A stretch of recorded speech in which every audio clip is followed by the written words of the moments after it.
एगो समुंदर रहे आ वही समुंदर के किनारे मार जंगल रहे, गाछ रहे आ वही गछिया पर एगो चिड़ई अंडा कइले रहे। तो चिड़ैया अंडा कइले रहे तो एक दिन कस के आंधी पानी आइल। आंधी पानी में ओकर तो अंडवा गिर गल समुंदर में आ चिड़ैया गई रहे चरे। चर के दिन भर आई तो देखतिया कि हमार तो अंडे नहीं खे। तो आंधी से गिर गए रहे समुंदर में। तो गाछ से पूछतिया, जंगल से पूछतिया, पहाड़ से पूछतिया कि हमार अंडा देखला हो, हमार अंडा देखला हो। सब केहू कहे ना, हम अंडा ना देखनी हो। समुंदर देवता से पूछलक, ए समुंदर हमार अंडा देखनी हो। तो समुंदर देवता कहत रहन, हम तहर अंडा ना देखनी हो। उ तनी खिसियाइए के बोललन कि हम तहर अंडा ना देखनी हो। तो चिड़ई के तो बुझाइल, संदेह भइल कि हे हमर चोरौले बड़न, तबे हमरा से तनी रूठ होके बोल रहन। तो चिड़ई बार बार कहे समुंदर देवता से कि हमार अंडा दो, हमार अंडा दो। तो उ कह खोज ला, हम ले ले बनी तो तू खोज ला। तो चिड़ई फेन कहतिया ना दे बनू तो तहार हम पानी सुखा के अपन अंडा निकाले। तो समुंदर देवता तो हंस के बोललन, तो सुखा के निकाल लो, जब तारा इहे मन बा तो सुखा के निकाल लो। तो चिड़ई के लागल मन में दुख। ओकरा बाद का करतिया, अपना चोंच से पानी समुंदर से उठावतिया, फेन किनारा डालतिया, उठावतिया, फेन दूसरा किनारे डालतिया। ओकरा यहाँ करते करते करते 2-3 दिन हो गए। वही में हार जाओ तो फेन सुस्ताओ, फेन अपन काम करे। तो 2-3 दिन के बाद सब चिड़ैया कहली सन, ओकर जन दोस्त रहली सन, तो कहतली सन आज के गौरैया चिड़ै चरे ना अइलक हिय। आज 3-4 दिन हो गए चरे ना अइलक हिय। ओकर तबीयत खराब बा, का कि नहीं खे आवत, चले के देखल जाए। सब चिड़ै मिल के अइली से देखे। तो देखे अइली से तो देखत ऐसा कि समुंदर में से पानी उठावतिया आ किनारा डालतिया। तो पूछली सन कि ए बहिनी का करत रू। तो चिड़ैया कहतिया हमार समुंदर देवता हमार अंडा ले ले बरन। इनका से कहतन कि अंडा दो, तो कहतरन कि हमरा लगे नहीं खे, आ कहतरन कि सुखा के निकाल लो जब हमरा लगे बात।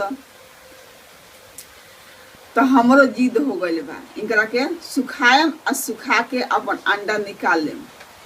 तो चिड़ैया सब समझौली सन कि ई हती चूँकि काम नहीं खे, ई बड़का काम बा। हमके सब आदमियों मिल के उठाएम से पानी नू तो समुंदर के पानी ना सुखाए पाएम से, तू छोड़ द, ये ना होई।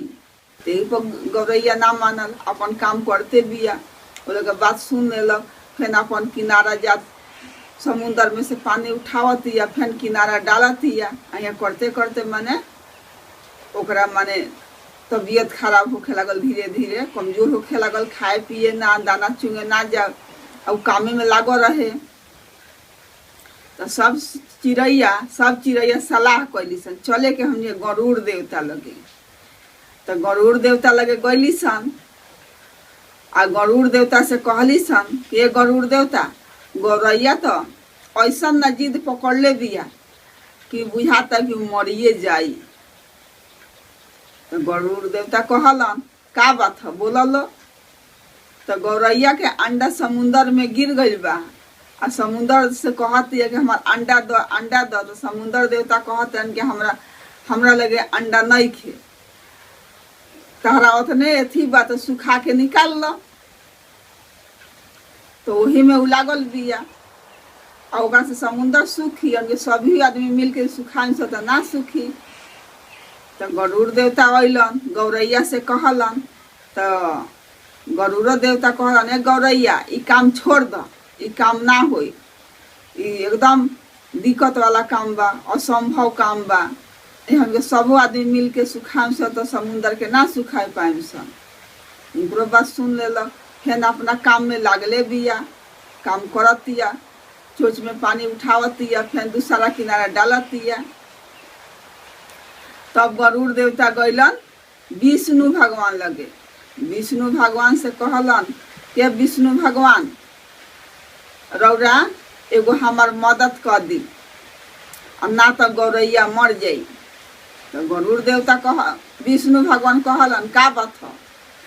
तो गरुड़ कहलन कि देखी ना गौरैया चोंच में पानी उठावतिया, दूसरा किनारा डालतिया समुंदर से, आ समुंदर सुखाए के जिद ले बिया, भला समुंदर सूखी। तो विष्णु भगवान एकदम ऊपर से देखलन, तो देखलन कि हाँ गौरैया तो एकदम काम में लागल बिया, चोंच में अपना पानी उठावतिया और दूसरा किनारा डालतिया। तो विष्णु भगवान कहलन एकर ना उपाय होई तो गौरैया तो दम तोड़ दी आ मर जाई एगो अंडा खाती। तो विष्णु भगवान समुंदर के बोलौलन, समुंदर देवता हाथ जोड़ के खड़ा भइलन, कहलन कि का ऑर्डर बा बताई रौरा। विष्णु भगवान से समुंदर देवता कहलन विष्णु भगवान रौरा का ऑर्डर देता नहीं बोली।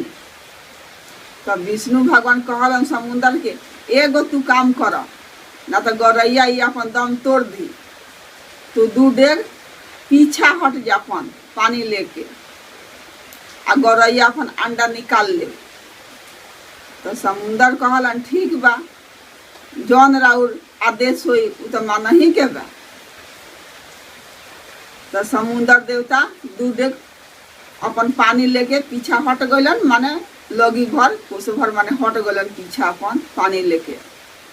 आ गौरैया अपन अंडा निकाल लेलक, निकाल के हंस के कहतिया कि हम अपन अंडवा निकाल लेनी तरह के पनिया सुखा के।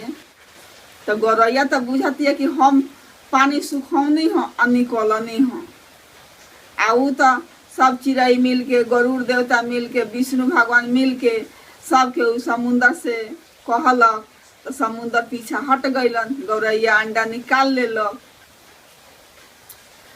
और गौरैया यही पर अपन खुश रहे कि हम अपन सुखा के अंडा निकाल लेनी। यही जा कथा समाप्त। कथा अच्छा लगे तो लाइक करें, हमारा चैनल के